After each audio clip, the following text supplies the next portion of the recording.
High, তো কী চলছে সবাই? আজ দুদিন পর ভিডিও আপলোড করলাম। নিজের কিছু কারণে ভিডিও আপলোড করতে পারি। যারা আমাকে চেনেন না তাদেরকে বলি, আমি সত্যব্রত।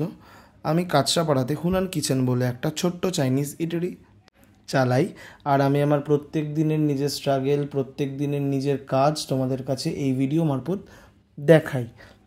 আজকে আমরা কথা বলবো সুইগি জোম্যাটোর প্রাইসিং নিয়ে।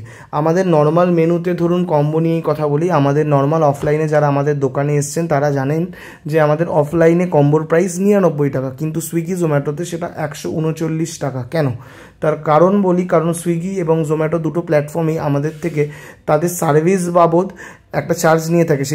সেই চার্জটা হলো 35 থেকে 40%। তো তার জন্যই স্বভাবতই আমাদের দামটা একটু বাড়িয়ে রাখতে হয়। তার ওপর তারা পার কিলোমিটার, ধরুন 3 কিলোমিটারের বেশি যদি বাইরে কেউ দূর থেকে কেউ অর্ডার দেয়, তাহলে সেক্ষেত্রে আমাদের থেকে আরও এক্সট্রা 14 টাকা করে পার কিলোমিটার চার্জ করে থাকে। তাই জন্য আপনারা বুঝতেই পারছেন আমার পার্সেন্টেজ অফ প্রফিটটা অনেকটাই কম। কিন্তু এটুকু বলতে পারি, যখন রাশ টাইম বা ন্যাচারাল প্রবলেম যেমন বৃষ্টি বাদল, এই সময় সুইগি বা Zomato is the best way for ordering from Hunan. Thank you. আজকের ভিডিও এই পর্যন্তই, দেখা হচ্ছে পরের ভিডিওতে।